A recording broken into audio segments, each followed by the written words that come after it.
Pandey arts classes में आपका स्वागत है। आज हम सेमेस्टर 2 सत्र 2 के राजनीति विज्ञान के मेजर पेपर 2 का शुरू करने के लिए जा रहे हैं।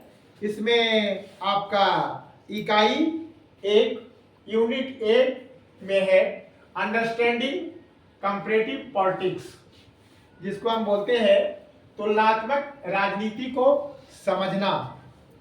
यहाँ पर हम विश्लेषण करेंगे कि आखिर तुलनात्मक राजनीति क्या है।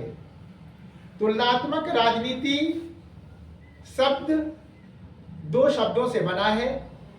इसमें एक शब्द है तुलना और दूसरा शब्द है राजनीति, अर्थात राजनीति की ही तुलना। तुलनात्मक राजनीति विज्ञान का एक ऐसा विषय है जिसमें हम 2 सरकारों की तुलना करते हैं, 2 शासन प्रणालियों की तुलना करते हैं, 2 देशों की व्यवस्थाओं की तुलना करते हैं, 2 इकाइयों की तुलना करते हैं। एक छोटा सा उदाहरण लें। अगर हमको तुलना करना हुआ, भारत में संसदीय शासन प्रणाली है जबकि अमेरिका में अध्यात्मक शासन प्रणाली है। अगर हमने इसका तुलना करना हुआ तो हम किन किन बिंदुओं पर देखेंगे?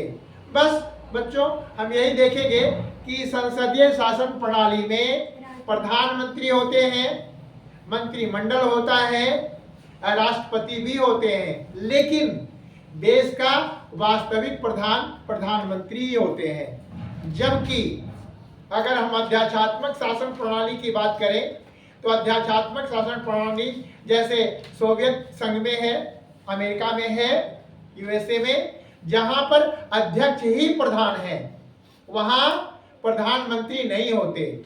वहां कांग्रेस बोल करके सीनेट होता है जिनके माध्यम से राष्ट्रपति अपना काम करते हैं, लेकिन वो जो सीनेट है, कांग्रेस है, वो राष्ट्रपति को सलाह देते हैं, लेकिन राष्ट्रपति उस सलाह को मानने और नहीं मानने के लिए बाध्य नहीं है।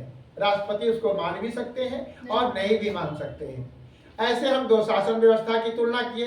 अगर हम तुलना करें केंद्र की और अगर राज्यों की, अपने देश की बात करें, तो केंद्र में प्रधानमंत्री पूरे मंत्रिमंडल के मुखिया होते हैं जो पूरे देश पर अपनी शासन व्यवस्था को चलाते हैं।